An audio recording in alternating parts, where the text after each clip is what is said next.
তিনটে কথা আমি বলি এখন যা চলছে।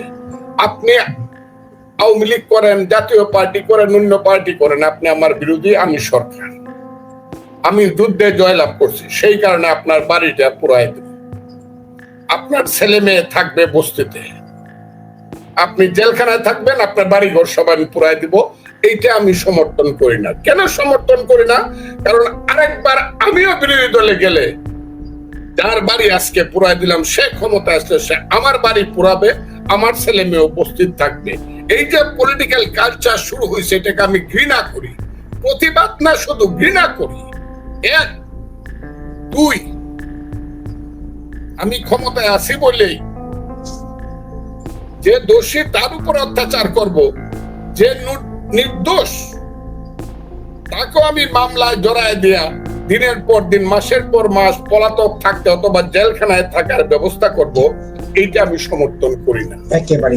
আইনের যদি সত্য কথাগুলো বলি, যখন আওয়ামী লীগ ক্ষমতায় ছিল, শেখ হাসিনা সরকার যখন আপিল বিভাগে হাইকোর্ট থেকে দুইজন বিচারপতি, জুনিয়র বিচারপতিকে নিয়েছিলেন, সিনিয়র বিচারপতিদেরকে মানে সুপারসিড করে আমি একটা বক্তব্য দিয়েছিলাম। সেই বক্তব্যটা আমার মনে হয় যতদিন হাইকোর্ট সুপ্রিম কোর্ট থাকবে, ততদিন থাকবে কিনা আমি জানি না, তবে দীর্ঘদিন আমার বক্তব্যটা থাকবে। এই বক্তব্য আজ পর্যন্ত বাংলাদেশে কেউ দেয়নি। যখন বিচারপতি সুপারসিড করে অ্যাপিলেট ডিভিশনে যাওয়ার কারণে আমি অনেক কথা বলেছিলাম, এবং এর খেসারত কিন্তু আওয়ামী লীগকে দিতে হয়েছে। সুপ্রিম কোর্টের তখন 7 জন বিচারপতি ছিলেন। 5ই আগস্টের পরে এক ছাড়া আর কেউ থাকতে পারেন নাই, সবাইকে পদত্যাগ করতে চলে যেতে হয়েছে। তখনও সুপ্রিম কোর্টের অ্যাপিলেট ডিভিশন এবং হাইকোর্ট ডিভিশন, এই দুইটি ডিভিশন মেইনলি কনস্টিটিউশনের মাধ্যমে চলে, মেইনলি। আর নিচে যারা আছে ডিস্ট্রিক্ট থেকে ম্যাজিস্ট্রেট কোর্ট, তারা পেনাল কোর্ট বা সিপিসি বা সিআরপিসি তে চলে। আমার কাছে মনে হয়েছে ওই কোর্টগুলো সম্পর্কে আলোচনা যত কম করা যায় ততই ভালো, নিচের কোর্টগুলো সম্পর্কে। কারণ নিচের কোর্টগুলো একদম যখন যে সরকার আসে থাকে, সেই সরকারের হাতে বন্দী। তারা নিজেদের মতো করে কোনো সিদ্ধান্ত নিতে পারে না, সরকার তার মতো করে সিদ্ধান্ত নিতে বাধ্য করে সেই কোর্টগুলোকে। আর হাইকোর্ট সুপ্রিম কোর্টে আওয়ামী লীগের সময় সর্বশেষ অবস্থা আমি মনে করতাম খুব খারাপ ছিল। তার আগে 2001 সন থেকে 6 সন পর্যন্ত হাইকোর্ট গুলা খুব ফ্রিলি কাজ করছে, তাও মনে হয় না, কতটা ছিল না। আমি খুব ক্লিয়ারলি আপনাদেরকে বলি, এর আগে 1991 থেকে 1996 এবং 96 থেকে 2001 দেশনেত্রী বেগম খালেদা জিয়া এবং শেখ হাসিনার শাসন আমলে দুই বেলায় কিছুটা ফ্রি ছিল।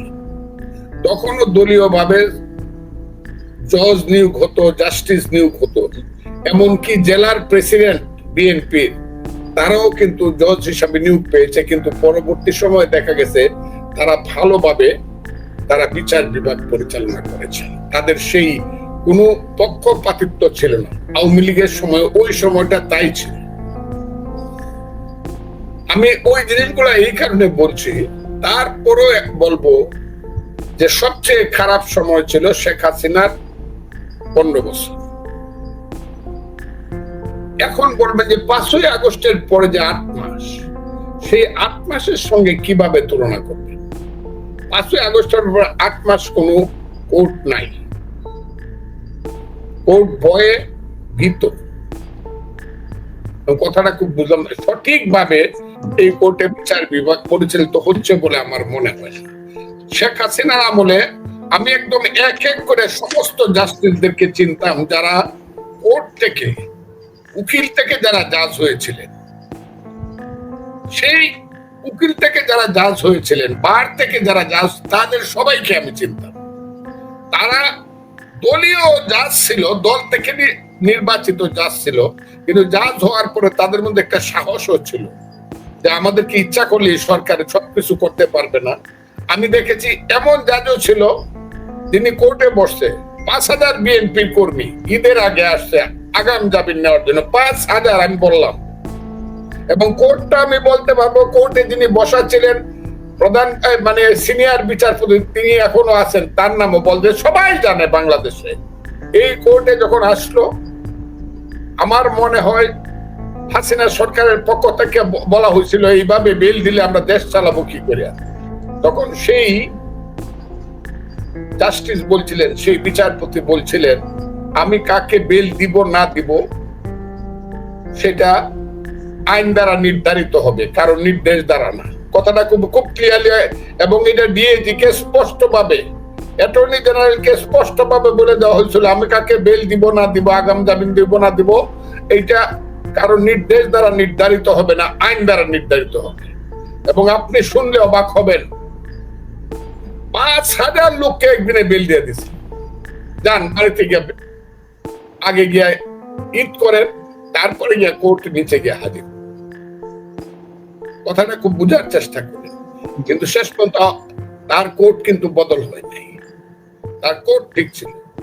আমি এমনও জানি এমন কোন কোর্ট নাই বিএনপির অমুক নেতার জজ কোর্ট থেকে হাইকোর্টে আসছে, হাইকোর্টে আসার পরে এমন কোন কোর্ট নাই বিএনপির কোন নেতাকে বেল দেয় নাই।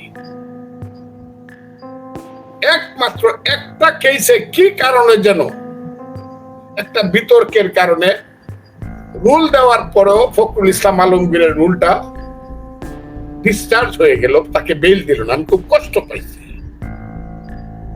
কিন্তু আবার অবাক কাণ্ড হলো, যেদিন রুল দিয়ে বেল দিল না, নট পেশ করলো, তার 3 দিন পরে আবার জজ কোর্ট থেকে একই মামলায় জনাব ফখরুল ইসলাম আলমকে বেল দিয়ে দিল। এটা যদি সরকারের যদি অনুমতি না থাকতো অথবা যদি সরকারের সম্মতি না থাকতো, এই বেলটা মির্জা ফখরুল ইসলাম আলমগীর পেত। এটা আমি সত্য কথা বলছি এই কারণে যে আমি পৃথিবীতে মরে যাব, আমার কথাগুলো থেকে যাবে, আমাকে যাতে মানুষ মিথ্যাবাদী না বলে। ফজলুর রহমান আওয়ামী লীগের আমলে 15 বছর বিএনপির কোন নেতা সাধারণ মামলায়, ওই যে রাজনৈতিক মামলায় বেল পায় না এমন কোন মামলা নাই, সব মামলায় বেল পাইছে। এমনকি 14 বছরের জেল যাদের হয়েছে কি বলে দুর্নীতির মামলায়, আমি নাম বলতে পারবো সিরিয়ালি, তাদেরও 1-2 মাস 3 মাস পরে সবার বেল হয়ে গেছে। এমনকি যদি কোনো আইনজীবীর নামে যদি 14 বছরের জেল হয়েছে দুর্নীতির মামলা, বিএনপি নেতা, ওনারা জেলে যাওয়ার লাগছে না, একদিন পরেই বেল হয়ে গেছে। আমার কথাটা কি আপনারা বুঝতে পারছেন? বেল জান দিলাম আপনাকে, আমাদের আইনজীবীকে বেল দিয়ে দিলাম। এবং বিএনপির আমল, আওয়ামী লীগের আমলে কোন আইনজীবীকে, বিশেষ করে কোন সিনিয়র আইনজীবীকে বা কোন আইনজীবীকে জেলে যেতে হয় না। মামলা হয়েছে, জেলে যেতে হয় না।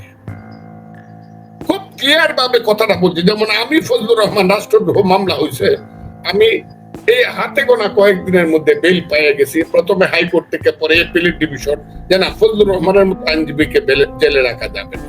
তখন কিন্তু আওয়ামী লীগের আমল ছিল। এখন যে জিনিসটা হয়েছে, এখন আর কে 2টা কোর্ট ছাড়া, হাইকোর্টের 2টা বেঞ্চ ছাড়া, 50টা বেঞ্চ আছে, 2টা বেঞ্চ ছাড়া অন্তত 10 থেকে 12টা ক্রিমিনাল মোশন বেঞ্চ আছে, কেউ আগাম জামিন শুনে না। 2টা কোর্ট শুনে, 2টা বেঞ্চ শুনে। আমি খুব ক্লিয়ারলি বলতেছি, সেই 2টা বেঞ্চের মধ্যে একটা বেঞ্চ হলো 5ই আগস্ট কেন্দ্রিক কোন মামলার বেলই দেয় না, আগাম জামিন দেয় না, একটা বেঞ্চ। আরেকটা বেঞ্চ আছে, উনি অনেক দয়া করে সাহসিকতার সঙ্গে আমার মনে হলো শুধু একটা বেঞ্চ সবাইকে জামিন দিয়ে দিচ্ছে। যান, আপনাকে আগাম জামিন দেওয়া হলো 8 সপ্তাহ 6 সপ্তাহ, ওখানে গিয়ে জেল খাটতে পারে, আবার আসলে পরে বেইলও কেউ কেউ পায়। কিন্তু ওই বেইলটা যে পায়, ওই বেইলটা পাইলে পরে সঙ্গে সঙ্গে সুপ্রিম কোর্টের চেম্বার জজে যায় হলো সরকার, ডিএজি সাহেব যায় বা অ্যাটর্নি জেনারেল সাহেব যায়, গিয়ে বলে যে মাই লর্ড, 177 জন আসামি, উনি 175 নম্বর। উনার নামে কোনো অভিযোগ নাই, কিন্তু ওর নামটা এফআইআর এ আছে। নামটা এফআইআর এ থাকলে আমি খুব ক্লিয়ারলি বলতেছি, কারণ একদিন আমারও এই সময় আসবে, আমাকেও কেউ বেল দিবে না, আমি জেলখানাতে পড়ে মরবো। আমি যেহেতু বিএনপি করি, যে আমার যদি দুর্দিন আসবে, কথাটা খুব বোঝার চেষ্টা করেন। আমি ফজলুর রহমানও জেলখানায় পড়ে মরবো, সেই কারণে আমি বলতেছি বিনা দোষে আমিও পড়ে মরবো। এফআইআর এর নাম থাকলে সুপ্রিম কোর্ট চেম্বার জজ কোনোদিন বেল দেয় না, ওইটা পাঠায় দেয় ফুল বেঞ্চে। ফুল বেঞ্চ গিয়ে আবার 2 মাস 3 মাস পরে, এটা 2 মাস পরে শুনে বেল দেয় না, বা বেলটা বহালও রাখে না, আবার পাঠায় দেয় হাইকোর্টে। যে রুলটা যে ছিল, রুলটা হিয়ারিং করে আসে। অনেক ক্ষেত্রে দেখে দেয় রুল হিয়ারিং করে আবার হাইকোর্ট বেল দিছে, তখন সরকার আবার সুপ্রিম কোর্টে আসে চেম্বার জজ, এবং এইটা এসে এপিলেট ডিভিশনে 2 মাস 3 মাস থেকে থাকে। এবং এইটা আমি দেখছি একদম নির্দোষ। এমনকি মহিলাদের ক্ষেত্রে জীবনে কোনোদিন পলিটিক্স করে নাই, তার স্বামী পলিটিক্স করত, এই অপরাধে তাকে নাম দিয়া ধরছে মহিলা। তার স্বামী রাজনীতি করত, শিশু 2টা বাচ্চা আছে, একটা 8 বছর, একটা 6 বছর, সারাদিন কান্দে। বাবা তো জেলে গেছে, মাও কেন জেলে? আমরা মাকে চাই। সেই বেলটাও কিন্তু 2 বার 3 বার পাওয়ার পরেও কিন্তু সুপ্রিম কোর্টে ঠেকে থাকে। আমি কেন বলছি সুপ্রিম কোর্টকে দোষ দিছি না, কারণ আইনমন্ত্রী যেখানে স্পষ্টভাবে বলে যে সবাইকে বেল দেওয়া, সব কেসে বেল দেওয়া সুপ্রিম কোর্টের বা হাইকোর্টের কাজ না, যখন বলে যে তখনই সুপ্রিম কোর্টের উচিত ছিল তার নামে একটা রুল জারি করা। আসিফ নজরুল কিন্তু এই পৃথিবীর 4th আসমানে থাকে না, একদিন কিন্তু মাটিতে নামতে হবে জনাব আসিফ নজরুলকে, আইনমন্ত্রীকে। উনি কিন্তু 4th আসমানে থাকে না, উনি আমাকে জেলে নিয়ে যেতে পারেন এখন, কিন্তু একদিন তো তাকে জবাবদিহি করতে হবে। উনি কেন এই কথাটা বলছিলেন? তখন তো কোর্ট বলা উচিত ছিল না, তাইলে আর আমাদের কোর্ট আর আমাদেরকে ক্রিমিনাল বেঞ্চ আমাদেরকে দিয়েন না। আইনগতভাবে আমরা বিচার করতে না পারলে নির্দেশের মতো করে আমরা কনস্টিটিউশনাল কোর্ট বিচার করতে, এটা কিন্তু আছে। আমি কেন কথাটা বলতেছি, 2টা কথা, আমি খুব 3টে কথা আমি বলি। এখন যা চলছে, আপনি আওয়ামী লীগ করেন, জাতীয় পার্টি করেন, অন্য পার্টি করেন, আপনি আমার বিরোধী, আমি সরকার। আমি যুদ্ধে জয়লাভ করছি, সেই কারণে আপনার বাড়িটা পুরাই দেব, আপনার ছেলে মেয়ে থাকবে বস্তিতে, আপনি জেলখানায় থাকবেন, আপনার বাড়ি ঘর সব আমি পুরাই দিব। এইটা আমি সমর্থন করি না। কেন সমর্থন করি না? কারণ আরেকবার আমিও বিরোধী দলে গেলে যার বাড়ি আজকে পুরাই দিলাম, সে ক্ষমতা আসলে সে আমার বাড়ি পুরাবে, আমার ছেলে মেয়ে উপস্থিত থাকবে। এই যে পলিটিক্যাল কালচার শুরু হয়েছে, এটাকে আমি ঘৃণা করি।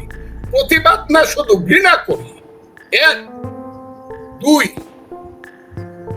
আমি ক্ষমতায় আছি বলেই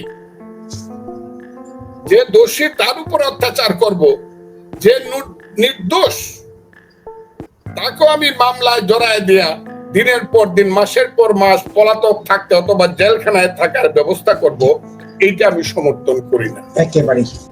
আমি একদম, আমি আপনাকে বলি কেন সমর্থন করি না, কারণ বাংলাদেশটা জোয়ার বাটার, যা বাংলাদেশটা না পৃথিবী।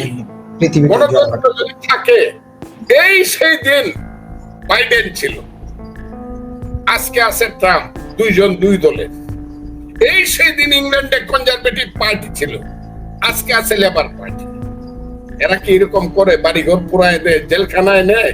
আমি তো দেখলাম লেবার পার্টি যিনি প্রধানমন্ত্রী ছিলেন, ইন্ডিয়ান বংশোদ্ভূত, উনি হাতের মধ্যে একটা ব্যাগ দিয়ে বউয়ের হাতে ধরে হাইটে হাইটে প্রধানমন্ত্রীর বাসার থেকে হাসতে হাসতে বেরিয়ে চলে যেতেছে। আমি ডরাই, আমি ভীত এখন যে আবার যদি আমরা বিরোধী দলে যাই, বিএনপি, আমি কোন দিন মির্জা ফখরুল ইসলাম আলমগীর, কোন দিন আবার আমাদের সমস্ত নেতারা আবার জেলখানায় গিয়া ক্ষমতা আসলে পরে আমাদের বাড়িঘর পুরে। সেই কারণে আমি চাই না এই কালচার এই দেশে। আমি শেষ কথাটা বলতেছি, তবে আওয়ামী লীগ যে অপরাধটা করছে ম্যাডাম খালেদা জিয়ার উপরে, তার বিচারের ব্যাপারে এইটা খুব ঘৃণার ব্যাপার করছে, এবং এইটার জন্য তাদের একদম হাত জোর করে মাপ চাওয়া উচিত। এই কাজটা সঠিক হয়নি, ম্যাডাম খালেদা জিয়ার উপরে অত্যাচার করা হয়েছে। এর বাইরে কোন সাধারণ পলিটিক্যাল কেসে অকরণে বিচার আচারে অনেক কিছু করছে, কিন্তু বেলের ব্যাপারে একে